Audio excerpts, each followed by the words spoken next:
or animated messages.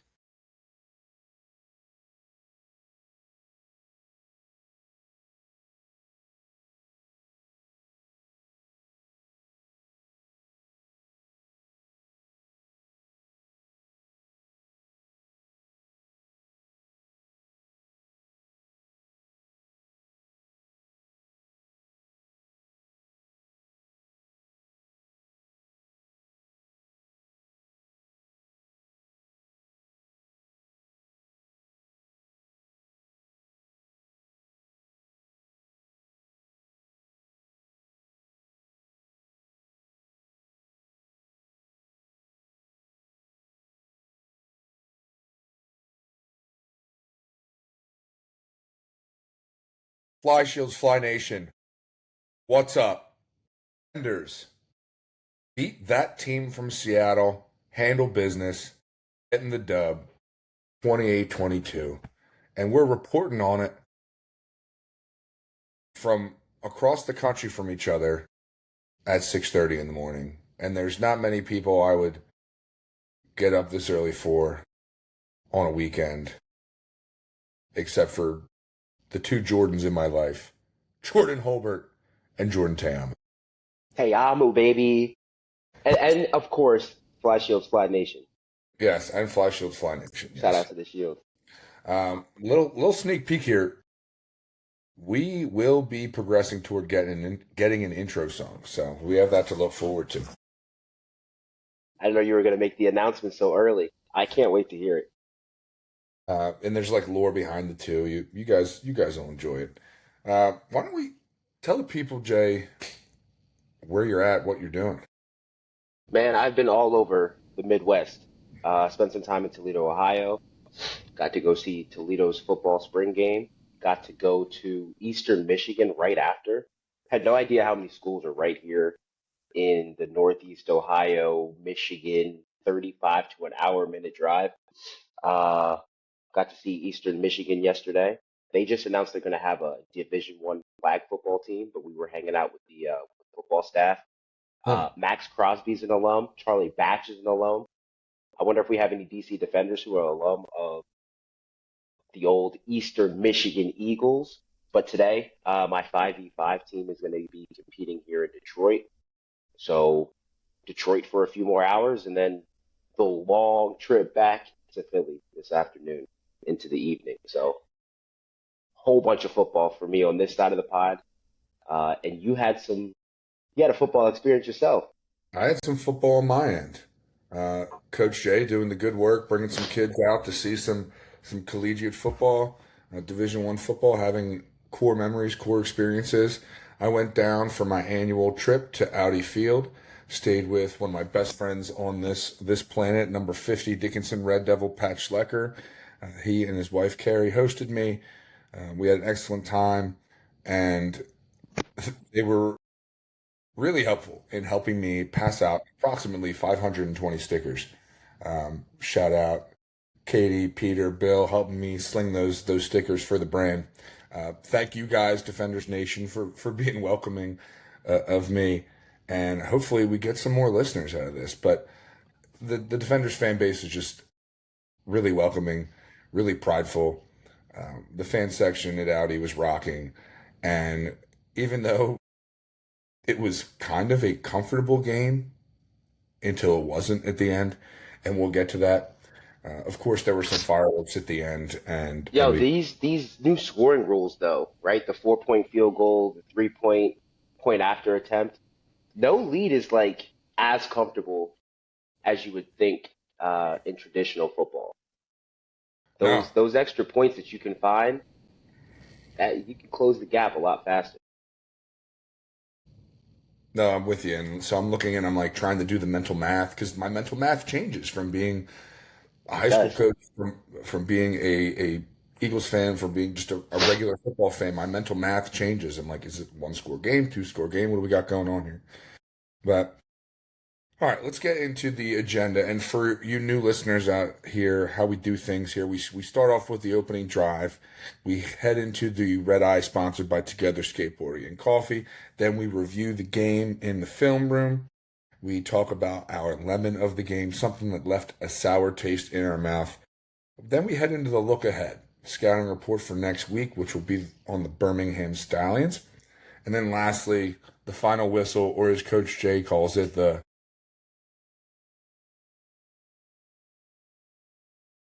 Toot toot. Sorry, it's early. that's It's early. unbelievable. Toot One toot. of wow. So again, I do not. I plan these questions out. I do not tell Jay what I'm asking beforehand, but I figured I would ask him a Coach Jordan original. And this question saw him ask University of Texas head coach Steve Sarkisian live, and I've stolen it. And I've asked tons of other people this question. But we were at a clinic together, and Coach Jay asked Steve Sarkisian when he was talking to us, just us two, after his talk, who his favorite teammate was. And I thought it was interesting that well, one, he said, I've never been asked that question before. That's an awesome question. And he said, tight end Chad Lewis. Chad Yeah. Lewis, some of us, Eagles fans, NFC, East Commanders Eagles fans, legend. know, um, big time, successful, consistent tight end. And I makes sense. Steve Sarkisian was quarterback at BYU, would have been throwing passes to him. So I ask you, Coach Jay, who is a impactful teammate that you had, or just who you think of when you think of your best teammate? Yeah, I've got two that I'll give. One is my homie Chris Valverde. Shout out 10th Planet Jiu Jitsu up in Reading, Pennsylvania. Maybe we can get y'all to be a sponsor because that was a free ad. Um, but yeah, Chris was my teammate from eighth grade all the way through high school. Wasn't a great player, like truthfully. Didn't play when he was young, but was one of the hardest workers and knew the playbook inside and outside. And even though he kind of accepted that he was never going to be a starter, made sure the guy under him or over him was prepared, knew the book, and was able to play. So that sacrifice that Chris would make for himself for the betterment of the team definitely translates to you know who he is as a person and as a man now today. Still one of my best friends, was one of the best men at my wedding. Um, yeah, so shout out Chris. And my other teammate I'm going to mention is actually the reason that I'm here in Detroit, Michigan this morning, Rodney Hill. So Rodney, I got to play with from, again, like sixth grade all the way through high school. He went on to play at Howard and then became an awesome strength coach. Um, he's been with the Lions, the Giants. He's been with LSU, Arkansas, Florida.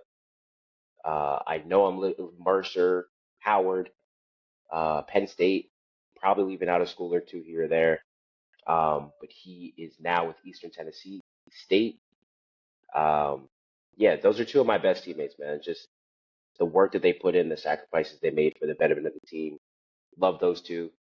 Shout out you guys. Then I hear you say work and sacrifice, and those are really the themes that have targeted who I mentioned too. I wonder. I think it's interesting, like where your brain goes. But I want to shout out Justin Reamer first. He was in the offensive line room with me, and was just a guy who worked his tail off, really pushed me in the weight room, and was my workout partner in those times, and an archaeology major, just so smart. I mean, I know that I met up with him for lunch a few years ago, but he is somewhere studying, researching, writing, disserting. Is that a word? Dissertation? I don't know. Anyway, he's a brilliant mind and the perfect person to have in the offensive line room. And he was our backup center for really the entire 4 years of college. And just the way that he put his own pride aside at times to support young guys and to support me, and to really be an unsung hero and leader in that offensive line room, the glue guy. I just really admire him, and that still sticks with me. Even though he never got to play too much on Saturdays, he was so integral to who I was as a player and guys coming along in the program. And then somebody else I want to shout out is Big Chris Holmes, because Big Chris Holmes, number 75, he was the starting left guard before our junior year, and he unfortunately had to stop playing football for medical reasons for his knees. He was a big guy, about 6'4", 320. Um, and he had to stop playing physically, but he remained a part of the team. And specifically, when I was struggling to learn the playbook and struggling to find my place on the offensive line, Big Chris came to my dorm suite every day during training camp and was just helping me get into the playbook and helping me learn the plays and helping me review, really helping me take his spot. Like, he helped me take the spot that he vacated. Um, That's and big time. he is just someone that lit up a room, someone that brought people together, some people or somebody that could empower anyone and lift them up and hold them up. And I'd be remiss if I didn't mention that he unfortunately, after really transforming his life and losing so much weight and being in amazing shape, he um, passed away way too soon a few years ago. Big Chris is someone who just was that type of person that will stick with you for life and has impacted so many people in his way too short time here on Earth. But anyway, I wanted to shout. I'm getting like sentimental here, Well, but I'm gonna get even more because I left off a great teammate of mine. Shout out Coach Rob. Like, dude, we've been at this for a minute, and I think this podcast is even just us wanting to continue to be teammates now that we're not coaching together. So, thanks for making the sacrifice, being at the game yesterday, being at your wrestling banquet yesterday, getting wait, I on got. here at 6:30 in the morning to make this happen. Much love, much appreciated. Go team. Hmm. Yeah, I mean, I guess the sacrifice going to Audi is always something I look forward to. But it was me leaving at 4 o'clock and driving back north for my high school wrestling banquet. But it was really great to see the kids, and it was a great little evening. All right. I think the new listeners are ready for my little history lesson. What do you say? Let's jump into it. So each week I do a little mini UFL history lesson. Last week we talked about the development of the conference system. This week we're talking about ownership. Oh, I know people are getting goosebumps, but I think I'm going to talk about it in a fun way. Let's hit it. So I'm going all the way back. XFL, uh, originally owned in partnership with the World Wrestling Federation and NBC. Right, Vince McMahon spearheads this thing. He wants to bring the professional wrestling world to football. And I think where he kind of goes wrong there is he views it probably a little too much as competition and not what it should be as a in collaboration or supplement or explicitly spring football league. But with a lot of different fads and shticks that we can talk about in another little history lesson, ultimately that goes away after 1 year. And in 2018, Vince McMahon announces that the XFL is going to come back. And in 2020, it launches. And it was pretty popular. It was doing well. That's when I hopped on the DC Defenders with the Cardell Jones era right from the rip. But then obviously the world was worlding with the pandemic.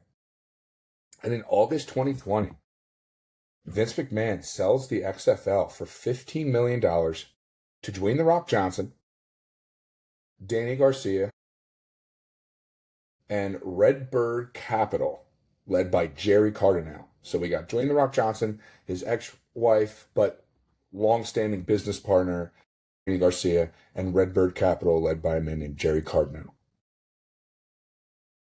In spring 2023, that is where we see, in spring 2023, that's where we see Redbird buy in. So August 2020, The Rock and his longstanding business partner, ex-wife Danny Garcia, buy the XFL for 15 million. In spring 2023, we add Redbird Capital. In fall 2023, that's where we see the merger with the USFL. Okay, so now Fox owns USFL. So now Fox comes together with this ownership group from the XFL, The Rock, Danny Garcia, and Redbird Capital, and they make one entity. So that's why we watch all the games on Fox now. When we were first watching, we were watching on ESPN. Now we're exclusively watching these games on Fox.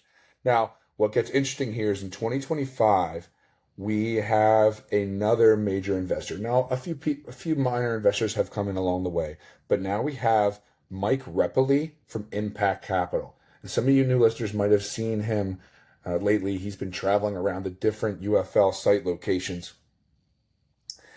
to get a feel for the fans and reassure the fans and connect. You know, last week he was talking about admitting that the merch was trash. He was in the beer snake. Mike Repoli is really a symbol of the UFL leaning into branding and marketing. All right. They're realizing that this guy, Mike Repoli, he's the one who he owns Smart Water, Vitamin Water, and Body Armor, sold it to Coca-Cola for roughly $10 billion. So now Mike Repoli is taking this business acumen and he is taking it to the UFL, all hands on deck. So again, in recap, we have Vince McMahon in 2001, Vince McMahon through 2020, sells it in August 2020 to The Rock and Dwayne The Rock Johnson and Danny Garcia for 15 mil. Redbird Capital buys in with Jerry Cardinal, and then merge with the USFL. That's where we get the Fox rights, and then we get Mike Repoli and Impact Capital to really lean into, okay, like let's have someone that comes in and can market and brand and just focus on that aspect of the UFL. So that was a lot, but I think important. Thoughts from a consultant perspective, Jay? Yeah, I think it's awesome that the way you were able to take all that, synthesize it down, and talk about the merger specifically, right? Because what I find interesting most is the shift in the way that they're thinking about the league, right? From Vince McMahon thinking that they're going to be able to compete and beat the NFL to this way more collaborative approach between business partners, former spouses, right? Like, I just think that's fascinating. Uh, Let me take a break and we'll relocate. Are you All right, pausing? I'm gonna pause it. Yeah. Okay. All right, and that is the beauty of podcasting virtually with your co-host. I was before the break recording in the hotel gym while my roommate for this hotel trip was still in his deep slumber. So now I'm back in the room. I'm ready to answer Coach Rob's phenomenal question about my consulting perspective on the ownership of the UFL. I think it's just fascinating that you have two business partners, long-term business partners, former spouses, uh, being able to collaborate, right? Especially for a league that was created initially in competition, almost exclusively in competition with the NFL. Being able to pivot and seeing the opening in spring football as opposed to trying to compete with the NFL for football supremacy. Let's go ahead and pivot and make this ownership group more collaborative and cooperative with the biggest behemoth in football to ever exist. Um, so that's one thing that I just find fascinating, and like the idea that you can work with your ex-husband, ex-wife in a way that drives business and not be caught up in any of. I'm sure there had to be some type of conflicts at some point between Danny Garcia and Dwayne the Rock Johnson. But the fact that they're able to put that aside and have this relationship where they can be co-owners of this league that really is booming and blossoming and growing, and they're able to just think differently about the league, be bold enough to make the right decisions, right, and be calm enough to collaborate with each other. Um, I think there's nowhere but up for the league to continue to go because of the way they're thinking about it and the way they're approaching where the teams are, where the teams play, the branding and marketing. Like I get juiced every time that the beer snake pops on screen. I was searching for you yesterday. Like I had to. Again, I'm on the road, so I watched the game from my phone on Hulu. I'm zooming in. I'm like taking screenshots, uh, trying to find you. And did you have the So lemon hat on? I did have the lemon hat on. I think I might have found you. I'll send you the screenshot, confirm if that's you Maybe or when I not. was going out. But yeah, I think the ownership, you broke it down perfectly, and I think that the ownership of this league is just top notch. And like I said last week, I think it's going to continue to change how they're running the business um, over time. But it's young, and that's kind of expected. Yeah, it's important to note too. I mean, Danny Garcia runs a few super successful and large endeavors, and that includes Seven Bucks Productions, which is the production company for The Rock's films. So they are very much plugged in and on the same page, um, which is super fascinating. But That's wild. yeah, so That's that's where so we're at. crazy, man. Yeah, and I think the again with Mike Repoli from Smart Water, Vitamin Water, Body Armor, $10 billion to Coca-Cola fame. With a big old B. Um, we're definitely leaning into okay, how are we branding? How are we marketing? How are we making money? Because ultimately, and we can talk about this in a future episode when we crunch numbers, but like I do, I love what the UFL is doing, but I worry about the sustainability with the amount of money that these awesome, I mean, these investors are and these owners are putting into the product. But we Yeah, need to because be eventually able to, they gotta see the return, or else it's yeah, like you said, it's see the not gonna return. stay sustainable. All right. Let's So, shift into the Dwayne, red eye. Danny, So if y'all need us to come in and consult with you, just tap in. Fly Shields Fly. It's all connected. We got you. yeah, you got them. I'm not really bringing much to the table. The voice of the fan. Anyway, the Red Eye sponsored by Together Skateboarding and Coffee, bringing coffee and community together in North Philadelphia. So something that Red Eye like opened my eyes or startled me a little bit, and got this feedback from Pat, and got this feedback from a few people along the way hanging out stickers. Is okay. Fly shields fly. There's some green wings in the logo. Like, what's the is this an Eagles? Like, what's going on? And I understand. I mean, down in that DMV area, guys are Commanders fan, NFC East opponents. But here's my plea to you guys. Really, it's us acknowledging and embracing that we are not from the DC metro area. We are not from the DMV area. We're just a couple friendly neighborhood ball coaches from Philadelphia. Birds fans at our core, but we got our shields up. Can't we all just have our shields up? I'm really not willing to bend on that branding because it's just part of who we are. It's not part of what we're trying to push or part of what we're trying to talk about, guys. It's just part of our shtick, a part of our authentic personalities. Just a couple of friendly neighborhood Spider-Men from a city up north in Philadelphia. So, Yeah, that's who's my plea who's to you who's? guys. I have gotten no pushback on the name. Where are Jordan, you getting this from? Because where I want to have some where conversations would with these you people. have You gotten, tell me. I want names. where would you have gotten pushback? Like, let's be honest. Where would you have gotten pushback? Where are you gonna? Come on now. Nowhere. That's why I'm asking you. Oh, I No one's mean, pushing back to me. You're the one receiving the pushback because you're in it. You were in it. because I'm I haven't because been I'm in in it. Audi yet. Yes, you will be soon. But You have. I just want. If it happens again, I want names. FaceTime me, call me. I want to talk to these people. I want to hear from them why it matters. Why does it matter? Like you can have I'm like, your oh, you can have your I'll NFL judge. fandom. You can have your Yeah, NFL fandom separate from your UFL fandom. church Ours and isn't. state. We're fly shields fly. Fly shields fly. It is like you said, two guys from Philly. that love the Eagles, but more importantly, we love football.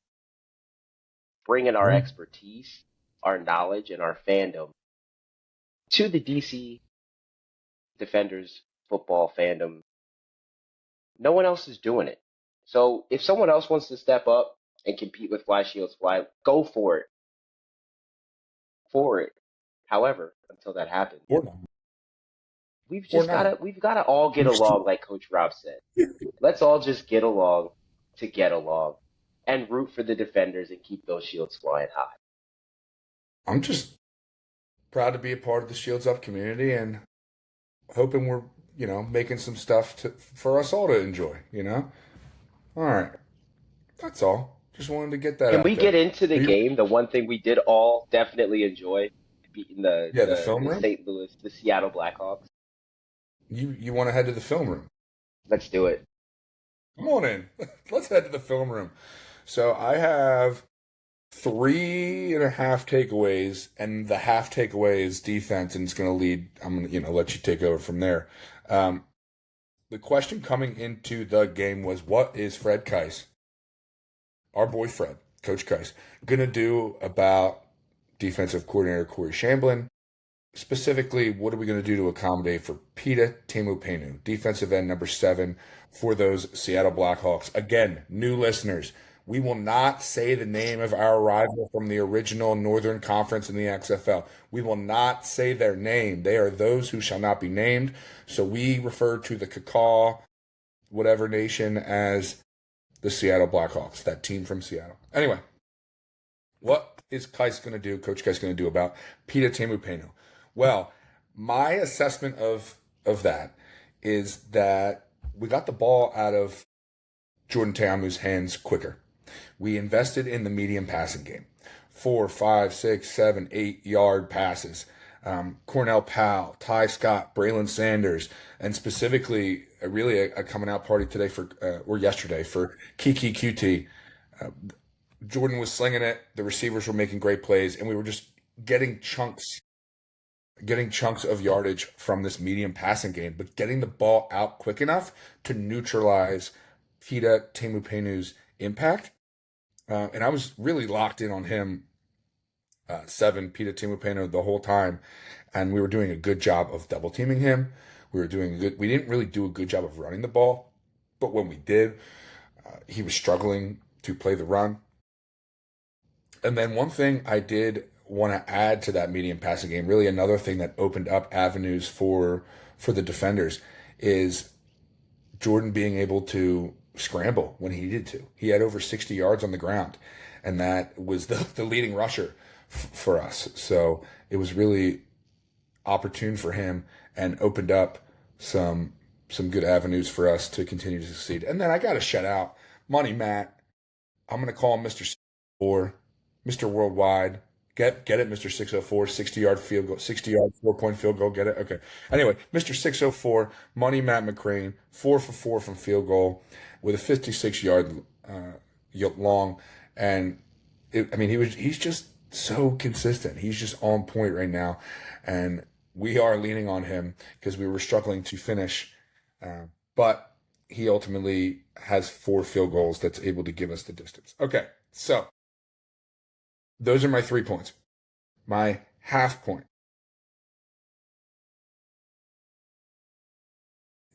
Believe that the defense was awesome, despite the fact that, you look at the end score and you see 28-22.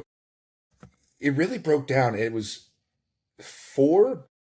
2 large plays and 2 medium plays. Okay, so the big plays that Blake Williams and the defense gave up was a 51-yard run from running back Jarvion Howard, a 75-yard Oh my God. bubble screen broken open for a touchdown by Hakeem Franken Stinkin' Butler, Jay. I told you he's a problem. It looked like it looked like a kid we used to coach, Samir, on a kickoff return. People just falling off of him. Sorry, Hakeem Butler is dynamite when he's on. Um, and I love how they just threw him a bubble screen just to get him the ball. Okay, we need to get our best player the ball. Let's just get him the ball. Uh, and then 2 scrambles from Harrison Frost. So that's 51 yards, 75 yards, 12 yards, and 11 yards in 4 plays, okay? In 4 plays. That's 112 yards that we gave up in those 4 plays out of oh, sorry,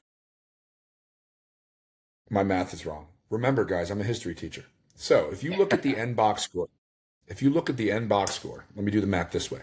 It says that that team from Seattle had 261 total yards. Okay? But if you take away Jarvion Howard's 51-yard run, Hakeem Butler's 75-yard touchdown, and Harrison Frost's 12 and 11-yard scrambles, you only have 112 yards remaining. So really, your defender's defense really held that team from Seattle to 112 yards, really had them on lock. So I just think it's important to look at that perspective. Eric Roberson, dude, just another tremendous game. And he celebrates the beer snake after. It was awesome. Chase Thompson having tackles for loss. Rod Gardner coming from depth, coming from the edge. Defense really showed out, and I just don't want you to look at that 261 yards and be like, oh, they didn't really play that well. No, they played dynamite except for 4 plays that were, broke open. So, Yo, and Coach, Hakeem Butler, dude, say his name. I like hearing you say his name, Jay. Say it again. I'm not going to. Say it Number again. 88 is a damn good football player. I will give him that. That man can ball. That 75-yard touchdown, he broke probably 4 or 5 tackles on the way to the end zone. But the craziest play was the quarterback just being desperate, and he even went up to him. 4 DC defenders, defensemen around him. He goes up with a 6'5" frame, long arms, strong hands, comes down with the pass. But my question for that team from Seattle or wherever the heck they're from, why'd they forget about him? He didn't get a single pass Yeah. catch the entire second half. And he only was thrown to, I think, 2 times the entire second half. You're down. This guy's been dominant the whole first half, honestly, the entire season. His entire UFL career, he's been damn near unguardable. And they just completely went away from him, throwing to their other receivers, trying to run the ball on the inside. I couldn't figure it out why they were not going to him. Even at the end of the game, the last play of the game, they threw it up to some other guy. Like, you got a 6'5" receiver, you need a big play from the pass game, and you're going to your number 2 or number 3 receiver instead of your guy who, again, when he went up and they showed it in slow motion, him skying over 4 of our players to come down with the ball, it was just some backyard football. And Yeah. when you're down and the game's about to end, sometimes you just need some backyard football magic. And I thought that would have been the play call or what they attempted to do. But I'm cool when they didn't. I'm super Yeah. cool that they decided to leave him out of the game plan the second half. But the matchup between Butler and Conley, I enjoyed it. I enjoyed watching it. They went back and forth a lot of the game. One thing you talked about was my guy, the other Jordan Teamu. I think he's the best quarterback in the UFL. I think he is. He does a lot to help his offensive line protect him. He's an active participant in his own protection. So you talked about his ability to scramble, but I think it's All right. beautiful how he's able to just keep his eyes downfield, maneuver the pocket, know if he's going to be able to deliver a strike or if he's going to have to escape pressure, use his legs.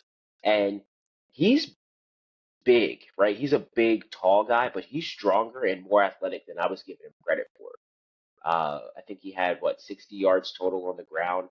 Some of those were scrambles. Some of those were called QB runs. One of my favorites Yeah. was a third or fourth quarter for sure. It was a fourth quarter read option that he kept and had about 15 yards, shimmied out of a tackle.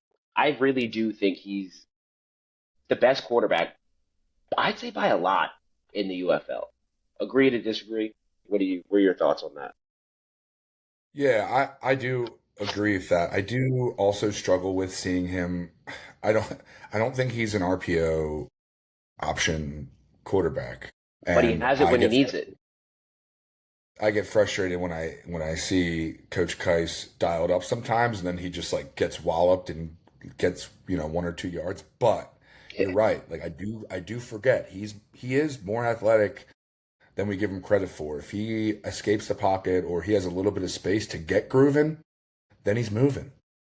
yeah. So I do I do give him credit for that. Now I worry about how we couldn't get much going otherwise with Neon Deion Jackson, Abram Well, I Smith, and feel your like boy. we didn't even try to run between the tackles. No, We we didn't really even try to didn't. run between the tackles. My matchup of the game was DC defensive coordinator from the Seattle team, Shamblin Of course. versus And Fred yeah, Keiss. And I'd say most of the game we had them right in that matchup, our offense versus their defense. But at the end, I don't know what Coach Keiss was doing. I don't know what uh, he was thinking with those play calls. Can we jump to that? The last yeah. two I actually have minutes? I have this written down in my notes. I was instead of on a clipboard, I was in my notes app. Yeah, I just so want it's to have third and a coach conversation, right? I don't want to get on Coach Keiss because he's had a great season so far. The offense has been humming, but the last the last drive that we had didn't make any sense to me, right? So less than 2 minutes left. We're up six, and all we have to do is get one first down. We get one first down, we win the game, one. and we ran the same play 3 times for a total of 1 yard gain, right? We kept running the jet sweep with number 13, and Yep. I don't like the jet sweep in that situation because what you're doing is you're putting your player towards the sideline, and if the defense gets him out of bounds, the clock stops.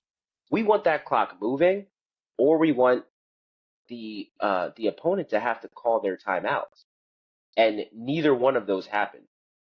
We went back to back. I wrote down back to back jet sweeps, question mark, question mark, question mark in my notes.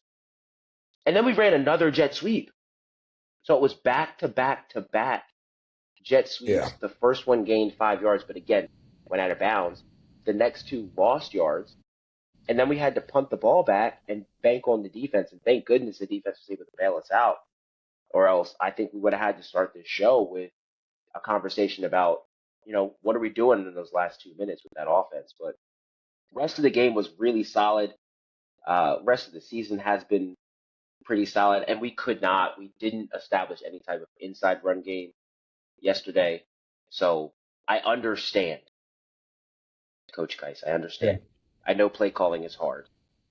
It is a Play difficult calling art, difficult science, is hard. but we've got some things we got to review on the film and the decision making after that. Yeah, man, I think especially having called plays for 5 years, I have more grace here because I know how hard it's easy for a fan or me to be watching as a fan and be critical of that, especially with a clipboard. A clipboard taking notes, not a clipboard with a call sheet. But it's third and 8, and I have same thing. I put sweep, outside run, question mark, and if you, I'm probably going for a medium pass there, maybe a mesh, something that can wind up getting receivers open in space, something that allows the play to develop a little bit and really gives us a shot. Because if you miss that, then you're punting anyway, rather than either way. At least you did something that has a potential positive outcome. And then again, 4th and 9, you punt. That team from Seattle has a shot. One thing I want to make clear too, like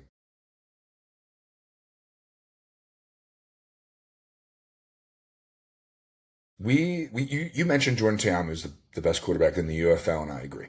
I do think we're seeing another quarterback next week that'll head us into the look ahead in Matt Corral that has the potential at his highest highs to be one of the best in the UFL. He struggles at times, and we'll talk about that. But Jay, we have not played a single good quarterback through 4 games. We've played Well, that was Brandon. another thing that I wrote down about the quarterback position. Like we're fortunate have kept our starting quarterback healthy. I feel like every Yeah. week we get on a podcast and we're talking about an injury at the quarterback position or a backup having to step in. Yeah, I mean, we had Brandon Silvers, Jalen McClendon, Nolan Henderson, and Harrison Frost. These are Yeah, not these are the top 5% in the world, but they're not the top 1% in the world. right, right. I just really want to see Coach Williams dial up a defensive gem with our awesome secondary, our evolving D line against a good quarterback. So I want to see what they do next week. I do have a lemon of the game that really stuck out to me. It really bothered me, and it was right in front of my purview too. With 11:29 left in the fourth quarter, we had the Seattle team on the opposite side of the 50, and in a late down situation, a near sack for Harrison Frost as he scrambles right. He is about to either get sacked, he is about to perhaps throw the ball away, perhaps run out of bounds. Nothing good was going to happen for Harrison Frost, the quarterback for that Seattle Blackhawks team. And Joe Wallace was in pursuit. Our captain, number 7, defensive tackle. He's been an awesome player. He's stout, he's fast, he has quick hands, he's aggressive. But I swear I watched it in slow motion. Like I'm up there in the fan section and I'm just like, I felt like I was watching one of our kids. Like, please don't do that. Don't, You're gonna do you're that. gonna, You just knew he you're was like, oh, gonna do it. you did it. And that's what happened. Harrison Frost threw the ball away. And I mean, it was egregious. It was over a full second after. Yeah, it was 3 or 4 Joe steps. Yeah, like there was multiple steps, and I'm like, don't do it. He's gonna do it. He did it. That was the progression. And Joe Wallace ragdolls Harrison Frost. Yes, it looks cool to hit someone hard, but you are the captain of the defense. We have this team where we want them. We all have Gave him another moments where we chance. see red and we extend the play a little too long. I've been there. I've been like, but you're the captain. Hold yourself to a higher standard here, Joe Wallace. And I mean, I know the type of character leader he is, as evidenced by his teammates voting him captain, seeing him speak, and the resilient career he's had. I know he's taken a mulligan here. He's taken accountability, but that late hit was just something that really brought me back to us being on the sideline and seeing some. We have a big play, and then like I see so and so. Please don't do it. He's gonna do it. He did it, and Then then the he did referee it. just looked. So I think that's a difference, a key difference between the UFL and the NFL. I counted 4 QB hits from our defense on their offense. That if you had those hits in the NFL, the defender would have been arrested on the spot. Like if you hit Yeah, Patrick Mahomes or Lamar Jackson or Jordan Love or God forbid Joe Burrow and Justin Herbert, the way that some of these quarterback hits were playing out yesterday, you're getting arrested. Roger Goodell is going to come down and put the handcuffs on you himself because the amount of money that gets invested to an NFL quarterback versus a UFL quarterback is just very different. yeah, Um, I wonder if that changes over time, how they officiate those.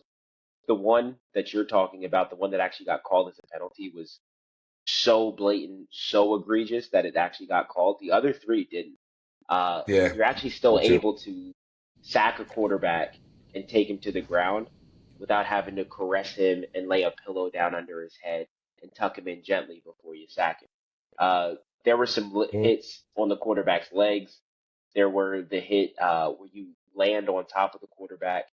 So it's nice to see that the quarterbacks get to be included in the football playing of football in the UFL.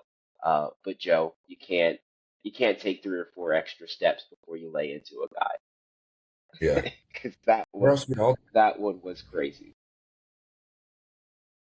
Oh, do you have one? Or are you ready to Uh, go into the look ahead? I have one more thing on the defense. We got to get better at tackling. We are poor tacklers not because we're not aggressive, not because we aren't good ball players.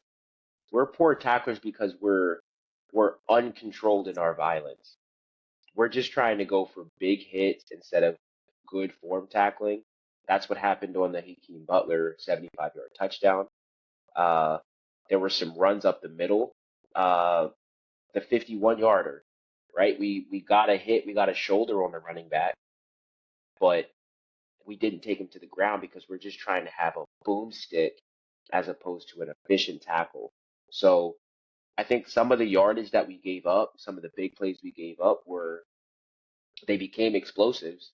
They were efficient plays, but they became explosives because we're looking for the highlight finish as opposed to the sure tackle.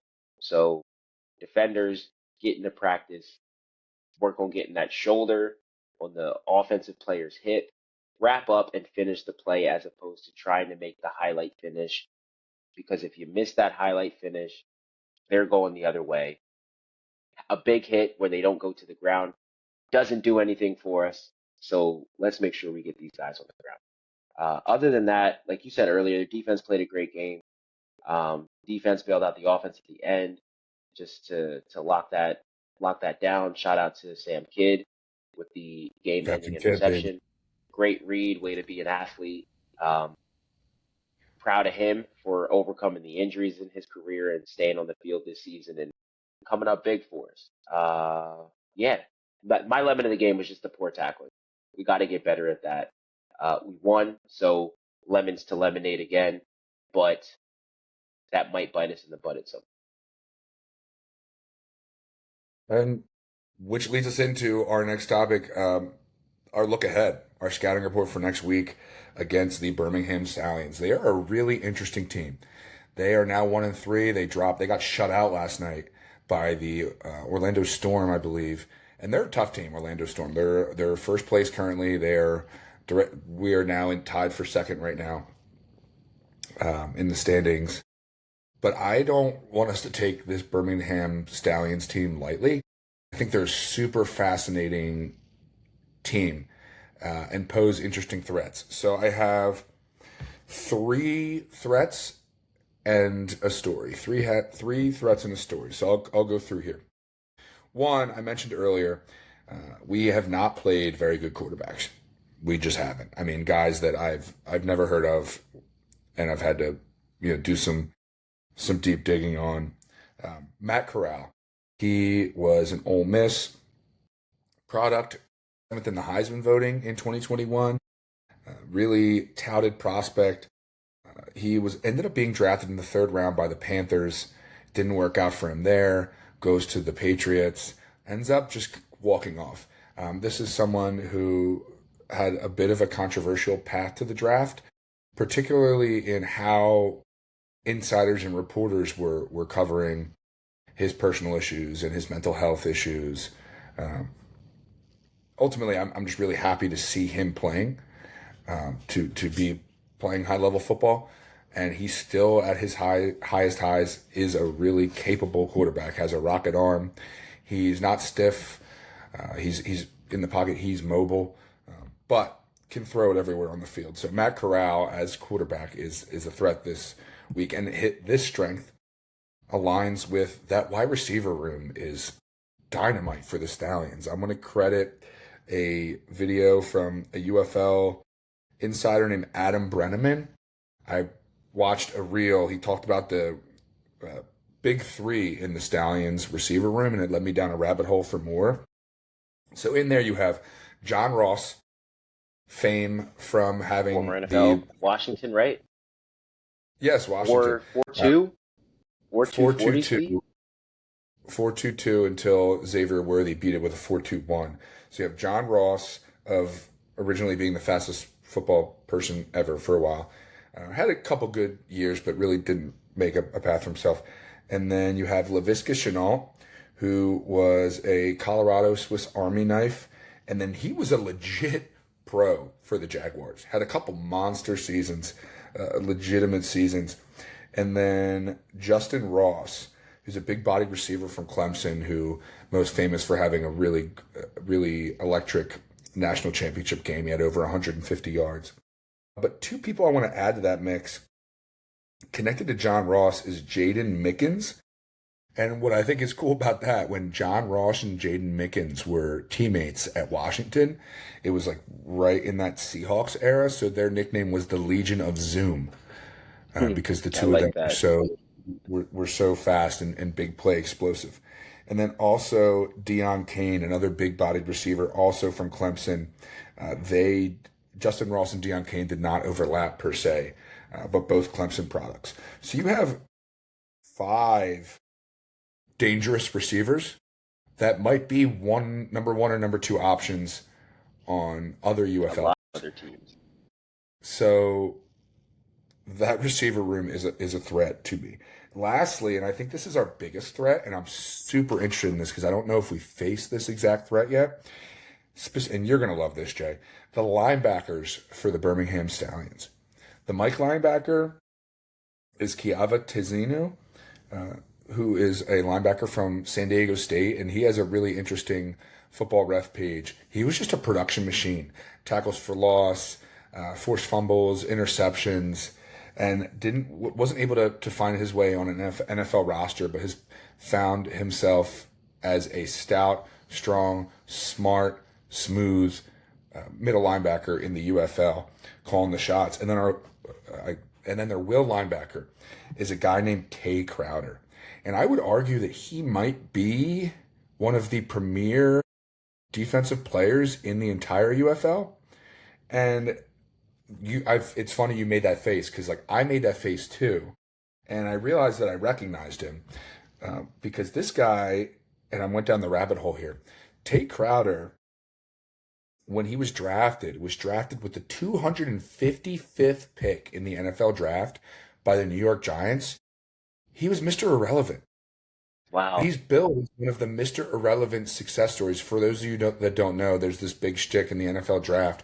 Whoever's picked with the last pick gets this jersey that says Mr. Irrelevant. And there's lore that comes with it. Like there's this company that sponsors a trip for Mr. Irrelevant, a vacation of wherever or somewhere tropical before training camp.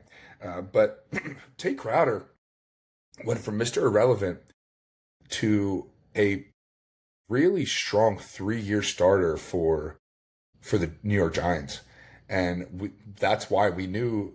That's why you made that Yeah. face. That's why because I've seen him play against the Eagles multiple times, and even so in 2021, he picks off Jalen Hurts, a pass intended for Devontae, and takes it the other way. So Tate Crowder, we have some history with, and what I think is really fascinating about him at will linebacker, they just kind of allow him to cook.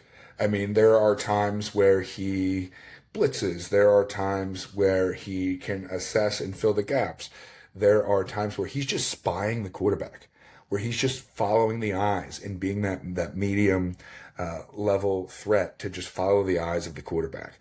So they kind of just let him loose, and he's a problem in the UFL. He's really found a path for himself. So Matt Corral, the stacked receiver room and the linebacker room for the defense. And then one little story I want to add about the coaching staff. So, and here's an added layer, Jay. The first quarterback for that gosh darn dang damn team from Seattle, AJ McCarron, is now the head coach of the Birmingham Oh, Stallions. wow. And his defensive coordinator and offensive coordinator, they're all three of them were at Alabama under Saban in the early 2010s at the same time. The defensive coordinator, Kevin Sher, on that Saban staff in the early mid 2000s. And then Tyler Siskey, which is a fascinating name. And I was like, oh, wow, like I'm glad to see he's coaching here. He has a really successful SEC football podcast, Tyler Siskey does. And I've loved getting insight from him, but he is now the offensive coordinator for the Birmingham Stallions. So again, a big Alabama connection in Birmingham, Alabama. And one thing I want to add that I think is really cool is that Tyler Siskey, who's the OC for McCarron, he was AJ McCarron's offensive coordinator in high school in Mobile, Alabama. So he has known this man since 2004 minimum. Wow. This is an important, impactful person in his life. And I just, think about the human aspect of that. I mean, this is obviously somebody that you care about, that's an important person in your life. And, you know, that's the origin of that coaching staff. So that's my look ahead, Jay. I dropped a lot, but Matt Corral at his top end is really great. He has struggled.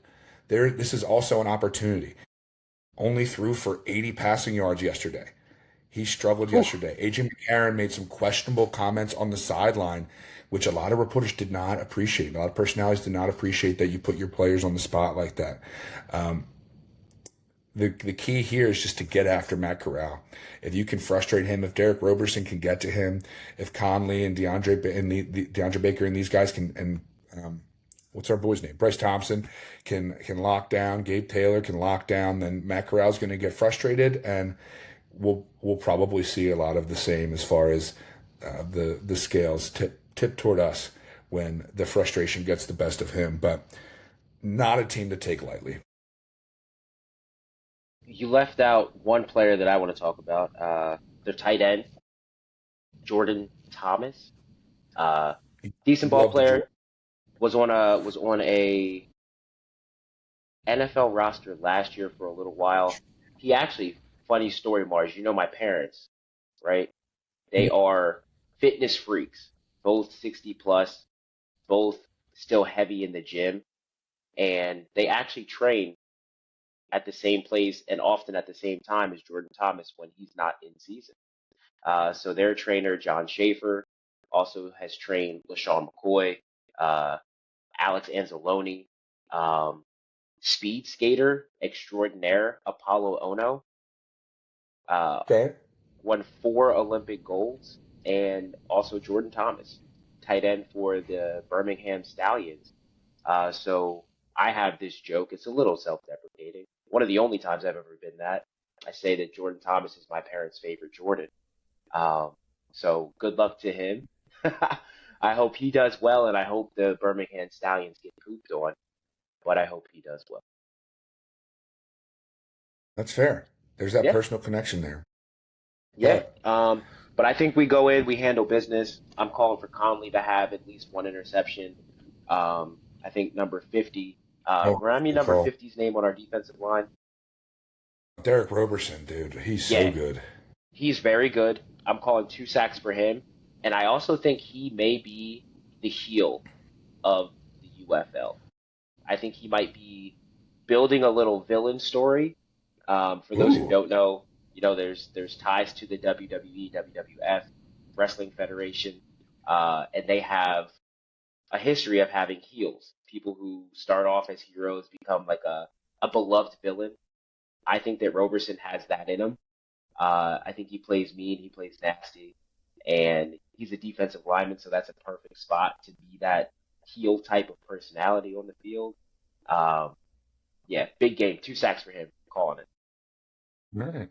I like those predictions. Let's get to the final whistle, the 2-2. Toot toot.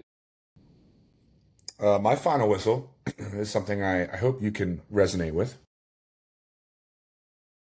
I would say it was Wednesday morning, and every morning, every breakfast and lunch, I eat the same thing. I'm very obsessive in that way. But I had my usual morning yogurt, and part of my routine, I grab a spoon and I take the label off, and I, dip the spoon in. I'm about to take a bite of my yogurt, and I like laser focused in, and I saw a single dog hair, like on my scoop of yogurt. And I stopped and I took the dog hair out and I proceeded to eat my yogurt. But then it got me thinking, Jay, you're a man of dogs. I'm a man of dogs. Dog lovers. Dogs shed all the time. I got Stitch right here All with the time. me. I'm wondering how many times I don't catch that hair. Mm. I'm wondering how many not stray dogs, but like random dog hairs I've ingested or that I do ingest on a regular basis that I just don't see. Because, dog shed as clean as we keep the house a couple days a week. We're doing a deep clean. Got to do it to keep it healthy and happy. But I'm just wondering, that's my final thought. Have I been eating dog hairs? Like, do I have a ton of dog hairs I've been ingesting Yeah, because I just don't see yeah. them? I've had the same thought. I think there's probably enough dog hairs. You have your dogs. You also keep other people's dogs. I'd say that you Yep. probably have enough to make a sweater. You've probably ingested enough dog hairs to make a sweater Dude, don't over say the last that. decade. That would create some blocks, don't you think? Like Nah, some nah, health. our human bodies are pretty resilient. Um, yeah, I'd say you've had at least a sweater's worth of dog hairs ingested over the last decade. That's The an number of insane. dogs that you have at your house and the amount of dog hair that just inadvertently gets into you. Like it's. I think we should set the over under at one sweater. I mean, we're gonna have to figure out how to quantify the one sweater theory. But We'll figure it out. We'll figure it out. that's good. I'll give you my final whistle, and then I got to get out of here so we can go BTA, belt to ass, belt to ass on all these teams here in Detroit with our 5v5 team. Shout out to Tell Tens. 'em. Shout out Seven Twice Academy. Let's go get this dub. But my final whistle is on you. So I'm blowing a toot toot right at you and everyone who's tried to censor me on this podcast. The UFL is real, it is raw, and we speak our minds, we speak our truths as UFL fans and players do it right there on the field. I heard some potty mouth on that field yesterday from the broadcast, and you know what? I refuse to be censored. So that's my final whistle. No more censoring on the podcast. Toot toot, fly, shields, fly. I grant you that. I grant you that. You know what? I was thinking about that too. Express yourself. It's okay. I'll keep myself censored, but it's in, Yeah, be me. Player of the game, Money Matt McCrane, Mr. 604, Mr. Worldwide, 4 field goals. We had to lean on you, and you came through for us. Um, just seemingly a great person, providing tickets for some of the defenders, faithful and coming through a bunch of points to help us stay in this game and win this game. Who's your player of the game? cool. Love it. Who's yours? I don't have one. I'm going with him. I'm going with him. All right. So we got one Yeah. player of the game, shared player of the game. Great job, defenders. Go beat those Stallions. Fly, shields, fly. Until next time. Peace.